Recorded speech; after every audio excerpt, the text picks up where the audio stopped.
चलिए जानते हैं देश और दुनिया के सिलेक्टेड काम की और महत्वपूर्ण 20 बड़ी खबरों को सिर्फ 10 मिनट में। पर अभी तक आपने इस वीडियो को लाइक नहीं किए हैं तो लाइक कर ले, चैनल पे नए हैं तो चैनल को सब्सक्राइब कर ले, साथ में बेल आइकन भी प्रेस कर ले और वीडियो को ज्यादा से ज्यादा शेयर करें। तो चलिए बढ़ते हैं खबरों की ओर। राजस्थान के मुख्यमंत्री अशोक गहलोत ने रविवार को कहा कि प्रधानमंत्री नरेंद्र मोदी को विपक्ष की बात को भी गंभीरता से लेना चाहिए और उसके अनुसार कार्य करना चाहिए।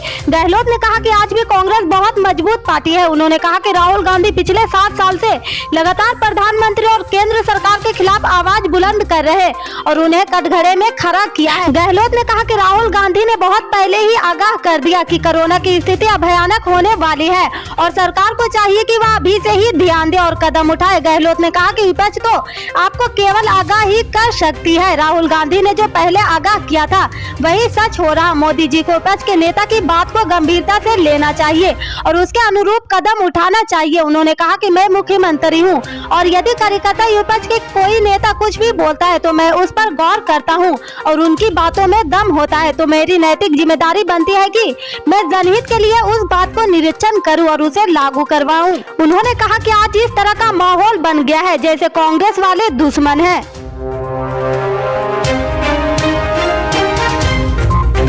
शिवसेना के वरिष्ठ नेता संजय रावत ने राज ठाकरे द्वारा महाराष्ट्र के सीएम उद्धव ठाकरे पर की गई टिप्पणी का जवाब दिया है। संजय रावत ने कहा कि राज ठाकरे को निकाय चुनाव के नतीजों के बाद ही उद्धव ठाकरे की 2.5 साल के मुख्यमंत्री पद वाले वादे याद आ रहे। संजय रावत ने राज ठाकरे पर हमला करते हुए कहा कि इनकी अकल इतनी देर बाद जाकर खुली है।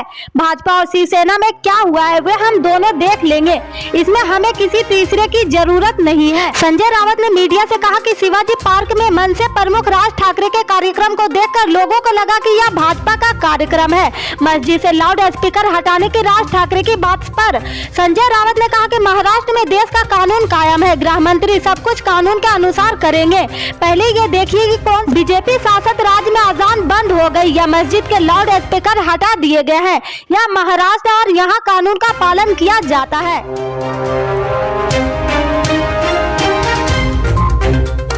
उत्तर प्रदेश में समाजवादी पार्टी को मिली करारी हार के बाद पार्टी में आंतरिक कलह जारी है। सपा सुप्रीमो अखिलेश यादव के चाचा शिवपाल यादव पार्टी से नाखुश लग रहे हैं। इस बीच मुलायम सिंह यादव के समधी और पूर्व विधायक हरिओम यादव ने शिवपाल यादव को एक नसीहत दे डाली। उन्होंने कहा कि वह भारतीय जनता पार्टी ज्वाइन कर ले और मोदी जी योगी जी के हाथों को मजबूत करे। अगर समाजवादी पार्टी की बात करें तो इस सफाई परिवार में दरार की लकीरें साफ नजर आ रही, क्योंकि पहले अपर्णा यादव, फिर हरिओम यादव और अब शिवपाल यादव सीएम योगी से मिल चुके हैं, क्योंकि जिस तरह उनका सपा में अपमान हुआ है वह उससे बहुत ज्यादा दुखी है। इस बारे में बीजेपी नेता और पूर्व विधायक हरिओम यादव से एबीसी गंगा ने बात की है। उन्होंने बताया कि शिवपाल यादव बहुत बड़े नेता है, हम उनका सम्मान करते हैं, पूरा प्रदेश उनका सम्मान करता है। समाजवादी पार्टी में उन्होंने बहुत अपमान झेला है। सफाई का एक शकुनी और अखिलेश उन्हें मिलकर लगातार उनका अपमान कर रहे और समाजवादी पार्टी को खत्म कर रहे और अब समाजवादी पार्टी खत्म होने के कगार पर है। हरिओम यादव ने कहा कि हमारा शिवपाल यादव जी को सुझाव है, क्योंकि फिर से 2022 में भारतीय जनता पार्टी की सरकार बन गई है,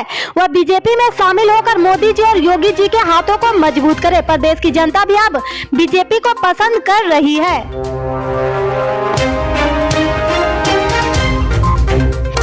तमिलनाडु में तीसरी ताकत के तौर पर उभरने के बीजेपी के दावे पर राज्य के मुख्यमंत्री और डीएमके प्रमुख एमके स्टालिन ने करारा प्रहार किया है। उन्होंने रविवार को एक इंटरव्यू में कहा कि यह दावा ऐसे ही है कि क्लास में एक बच्चा 90% नंबर लाता है, दूसरा 50% अंक और तीसरा 10%।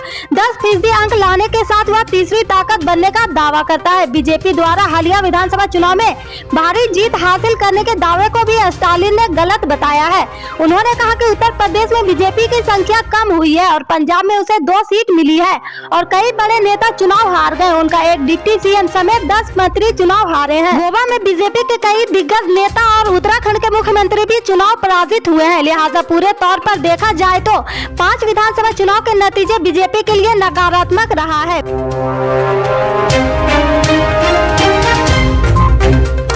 राष्ट्रवादी समाजवादी कांग्रेस पार्टी के अध्यक्ष शरद पवार ने संयुक्त प्रगतिशील गठबंधन का अध्यक्ष बनने से इनकार कर दिया है। रविवार को कोल्हापुर में बोलते हुए उन्होंने कहा कि वह भाजपा विरोधी मोर्चे का नेतृत्व नहीं करेंगे और न ही यूपीए के अध्यक्ष बनने के इच्छुक है। उन्होंने कहा कि मैं भाजपा के खिलाफ विभिन्न दलों के किसी भी मोर्चे का नेतृत्व करने की जिम्मेदारी नहीं लेने जा रहा।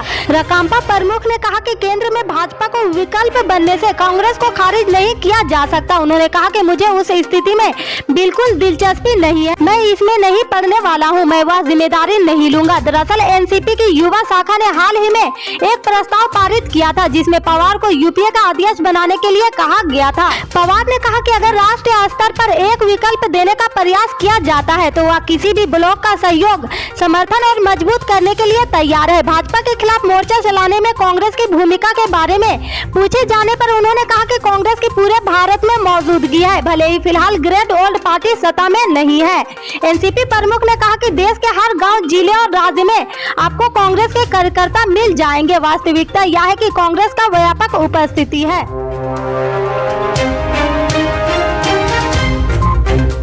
पाकिस्तान के प्रधानमंत्री इमरान खान ने अविश्वास प्रस्ताव आने के बाद अपनी सत्ता बचाने के लिए हर तरह के हथकंडे अपनाए हैं, लेकिन सब नाकाम हो गए। इस दौरान इमरान कई तरह के नैरेटिव बिल्ड करते रहे हैं। उन्होंने देश में चर्चा फैलाई कि उन्हें हटाने में अमेरिका का हाथ है और भारत इसमें मदद कर रहा।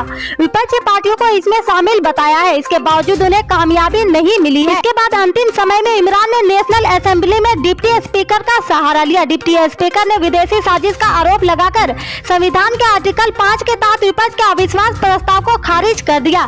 इसके साथ ही इमरान ने नेशनल असेंबली भंग कर दी। अब पाकिस्तान में 90 दिन के अंदर चुनाव होंगे, हालांकि इमरान तब तक कार्यवाहक प्रधानमंत्री बने रहेंगे।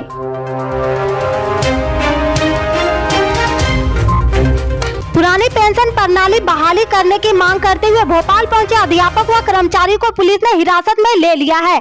इन्हें तरीबर थाने में रखा जा रहा है। ये अध्यापक व कर्मचारी राजधानी में तुलसी नगर के अंबेडकर पार्क में विरोध दर्ज करने के लिए जुट गए थे। विरोध प्रदर्शन के लिए पुलिस से अनुमति नहीं ली थी, जिसके कारण उन्हें पुलिस ने हटने के लिए कहा है। जब ये नहीं माने तो उन्हें हिरासत में ले लिया गया था। यह अध्यापक संयुक्त मोर्चा पुरानी पेंशन बहाली संगठन के तत्वाधान में जुटे। संगठन के प्रमुख ने 2 दिन पहले रविवार को भोपाल में जुटने के लिए आह्वान किया था। उन्होंने पुलिस से अनुमति भी मांगी थी, लेकिन पुलिस ने देने से मना कर दिया था। इसके बावजूद प्रदेश के विभिन्न जिलों से अध्यापक व कर्मचारी रविवार तड़के भोपाल के लिए निकल पड़े। दोपहर तक उनके भोपाल पहुंचने का सिलसिला लगातार जारी रहा। पुलिस को भनक लगते ही इन्हें जिले की सीमाओं के बाहर रोका जा रहा।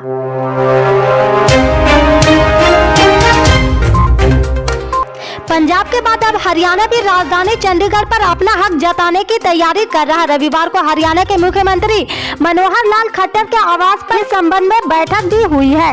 बैठक के बाद 5 अप्रैल को हरियाणा विधानसभा का विशेष सत्र बुलाने की बात कही जा रही। माना जा रहा है कि पंजाब की तरह 5 अप्रैल को हरियाणा विधानसभा के विशेष सत्र में मनोहर लाल खट्टर सरकार चंडीगढ़ को लेकर प्रस्ताव करने जा रहे हैं। दरअसल 1 अप्रैल को पंजाब के मुख्यमंत्री भगवंत मान ने विधानसभा के 1 दिन के विशेष सत्र के दौरान चंडीगढ़ को पंजाब में मिलाने का प्रस्ताव सदन के पटल में रखा था। विधानसभा सत्र को संबोधित करते हुए सीएम भगवंत मान ने कहा था कि मैं चंडीगढ़ को तुरंत पंजाब में शामिल करने का प्रस्ताव रखता हूं, जिस पर सदन ने टेबल बजाकर अपनी सहमति दी थी।